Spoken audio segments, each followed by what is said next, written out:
to 800 stations on Pacifica and NPR and Low Power FM, and college and community stations on NPR stations and Pacifica stations, public access TV and PBS TV stations, and both TV satellite networks, Dish Network Channel 9415, Free Speech TV 9410, Link TV, and on Direct TV Channel 375. And we're video and audio podcasting at democracynow.org. Our headlines are also available in Spanish for any radio station to take, as over 200 are. I'm Amy Goodman with Juan Gonzalez. Juan? Well, the financial crisis has had reverberations far beyond the United States and Europe, with people taking to the streets and cities across the globe to protest rising wealth inequality and to call for economic and labor rights. Perhaps the most significant action took place in the French Caribbean, on the island of Guadeloupe. French labor leaders in Guadeloupe led a 44-day general strike that completely paralyzed the island.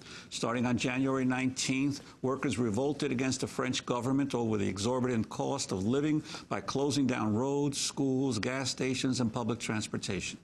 The strike was led by a coalition of union leaders called the LKP, an acronym in Creole that translates to the League Against Profiteering. They accused the ruling white business minority of exploiting the island's black majority. While legally a full part of France and the European Union, Guadeloupe is one of the poorest parts of the national territory, with 23% unemployment and a high cost of living. The strike has been described as the most significant in the island's history. The 6-week struggle saw one activist shot dead, hundreds of extra police deployed from mainland France. The strikers held out and claimed victory earlier this month with a detailed plan to improve wages and living standards on the island. Meanwhile, in the nearby island of Martinique, a similar strike ended 2 weeks later after officials signed an agreement that included salary increases for low-wage earners. For more on all of this, we're joined by Kali Akuno. He is the national organizer for the Malcolm X grassroots movement and organizer with the U.S. Solidarity effort with the struggle for the workers and people of Guadeloupe. He is joining us via video stream from New Orleans. Kali, welcome to Democracy Now! Explain to us exactly what this struggle in Guadeloupe was about. Good morning. The struggle was about the fundamental human rights of the people of Guadeloupe. The cost of living in Guadeloupe had been rising exponentially since kind of escalation of the crisis, particularly around food prices and rents that went up beginning in 2007. And particularly the UGTG, the General Union of Workers in Guadeloupe, have been raising and agitating the government of Guadeloupe in France since 2007 to kind of increase the wages and ameliorate the living conditions of the people in Guadeloupe. That led to, in December of 2008, the first strike which happened, which preceded the general strike, which commenced in January and ended in March 5th in the great victory of the people of Guadeloupe. And I think, as you mentioned, set a firm tone of struggle, I think, for international, for people all over the world and workers all over the world. But the conditions of unemployment, the conditions particularly of the youth of unemployment, the exclusion primarily of the majority of people from ownership in the island was a major concern, and it's not over. Even though there was an agreement on March 5th, many of the so-called Employers Association on the island are still refusing to pay the 100 euros that are part of the settlement demand. And so there's still aspects of the strike which are ongoing. And of course, there's a defense of Emile, who was one of the leaders of the strike. He's been charged with a racial kind of defamation charge in France. But this is really an attack to kind of undermine the moral and legitimate basis of the strike itself and undermine the agreement which France and the authorities of Guadeloupe are very insistent on doing, primarily to keep it from spreading. It also spread to Réunion, and it's now starting to have some blowback into France. So major initiative, which is still kind of part of the ongoing process. Yeah, Kali Akuno, I'd like to ask you about that precisely, because this was a massive movement here that lasted for more than a month. It got virtually no press coverage here in the United States, but it did have an enormous impact in the Caribbean. What kind of impact did it have within France itself? Well, I mean, there was a general strike in France a one-day general strike in France here recently that put some tremendous pressure on Sarkozy and his government to transform and to deal with this crisis a bit different than how they've been dealing with it thus far in terms of agreeing with the basic settlement aspects of the EU plan, which is going to be discussed at the G20 summit in London. But major sectors that came out, and over 3 million people came out in the general strike, major sectors are now pressing that we need the same basic kind of rights and concessions that were granted from the French government in Martinique and Guadeloupe.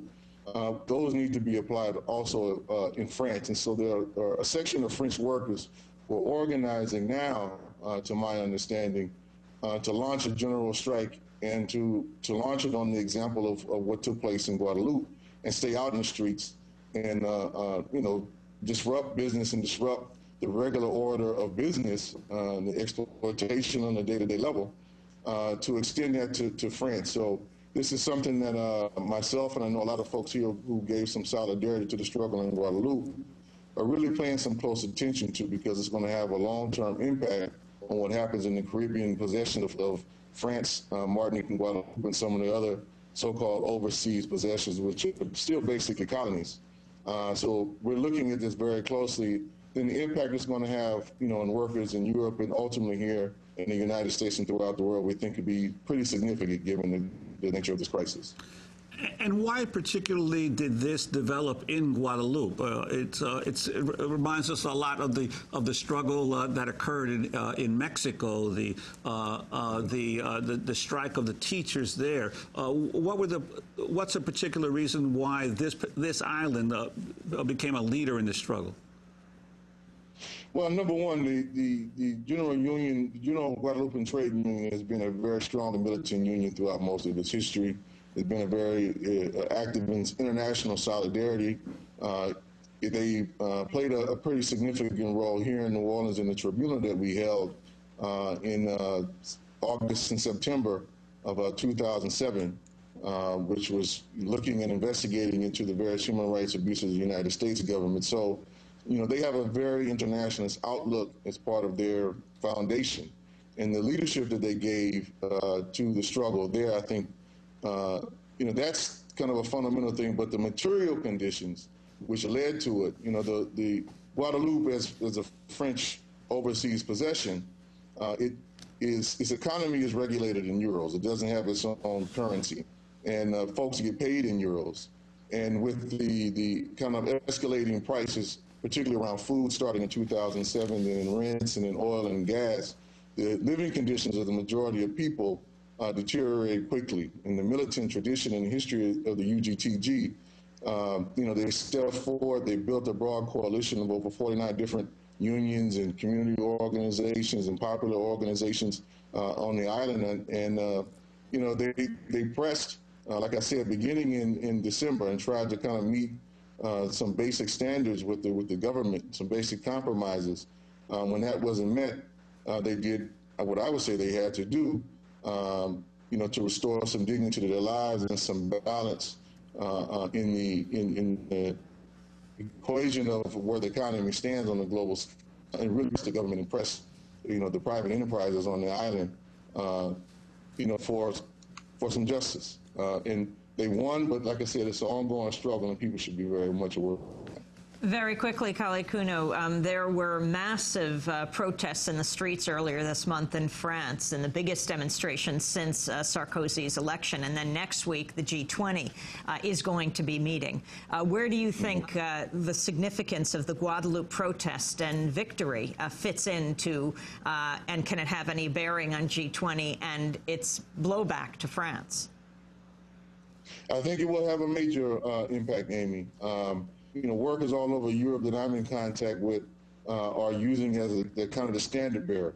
And I think with the earlier victory in Bolivia, with the constitutional referendum, and also the victory that happened in Venezuela, this is one of the key early victories in this crisis I think people all over the world are looking to as an example. Talia Cuno, thanks so much for being with us. National organizer for the Malcolm X grassroots movement, organizer with the U.S. Solidarity effort with the struggle of the workers and people of Guadeloupe. He was actually speaking to us by video stream from New Orleans. As we turn now to a major crisis.